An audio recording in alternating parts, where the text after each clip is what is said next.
Welcome to Sea of Thieves.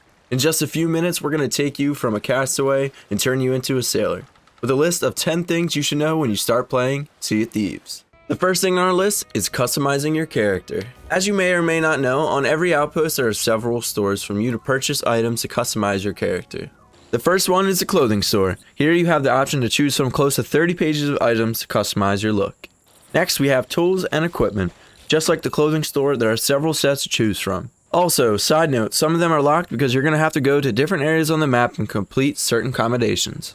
Lastly, my favorite, we have the weapons. Make sure you pick out your favorite set and start saving, because as you see, these can cost you a pretty penny. Besides your looks, the one thing that we're going to focus on is your ship. At first glance, a default ship screams new player. So let's go see what we can purchase from the ship lady to change that. My tip is to consider purchasing a sail or hull as one of your first purchases, because that is what stands out the most to veteran players. You may be new. Now, talking about ships, there's actually one other thing that you can do to advance your player development. At every outpost, there are 3 emissaries that are available to you. After making a one-time purchase of 20,000 gold, you can begin to represent an emissary by voting on the table next to them. These emissaries are very important to make use of, as you will gain more reputation and gold while sailing with one. Just know, while sailing with an emissary, this also makes you more likely to be a target from across the seas.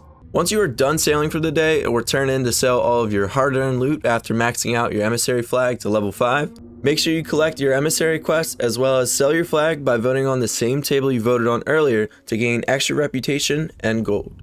A quick and easy tip to help get you started for every time that you log in is to buy the storage crate from the merchant. This way you're able to gather all of the resources at the outpost as quickly as possible. Not only that, a storage crate goes a long way. Another key tip to get started is to learn the map of Sea of Thieves. As you see, there are a lot of places to visit and a huge variety of islands that you can go to. The fastest way to learn the map is to play with someone who knows where they're going, because they can act as a tour guide or just to play the story mode. By doing some of these voyages, they'll have you traveling throughout the seas and you'll start to remember places with the experiences that go along with them. Also, for whatever reason, if you do sink while doing a tall tale, you can always go back to your last checkpoint. It'll even give you the items that you lost along the way. The next things you should know are hidden in your settings. These are still optional but will help you tremendously. The first thing I want every one of you to do is put your field of view all the way up to 90. This will give your character a lot better view of your surroundings. Second, if you're on PC, you're able to change your performance counter to show FPS or FPS and ping. Lastly, in the accessibility settings about halfway down to the input category, you're going to want to change reduce to hold to interact to on. The reason for that is because in Sea of Thieves, in order to pick up or interact with things, you have to hold the button. This changes that to just a click. These settings just make the game that much easier to play, and I don't know why they haven't been a default setting to begin with. Now that we've gone through our settings, let's talk about the weapons.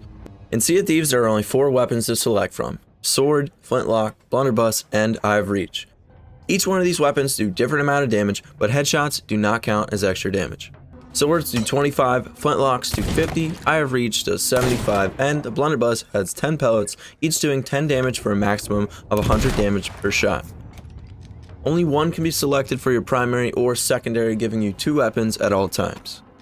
A tip on what to start with, I recommend a sword because you're able to block and you have better maneuverability.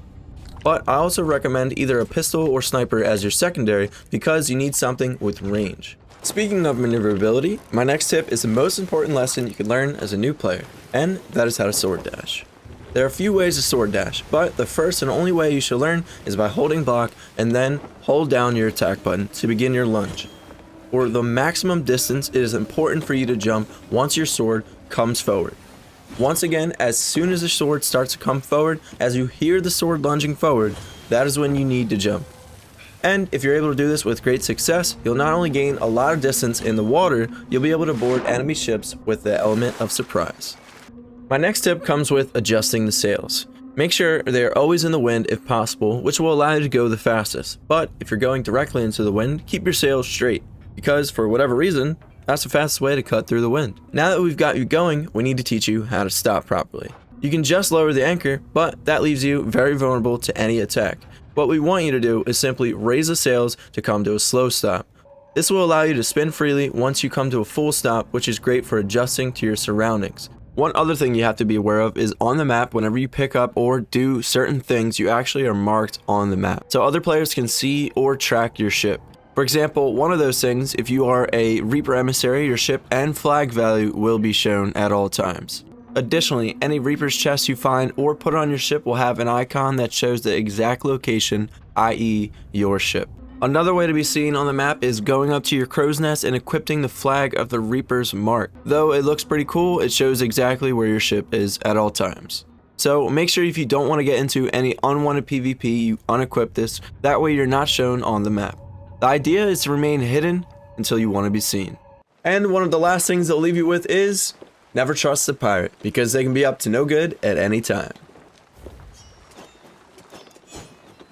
That's going to be it for today's video. Thank you so much for watching. If you learned anything new or you are new to the channel, make sure you subscribe for more See It Thieves videos. Also, I stream every Monday, Wednesday, and Friday on Twitch, so feel free to hop over and ask any questions. If you'd like to join the Discord or follow any other social medias, look down in the description below.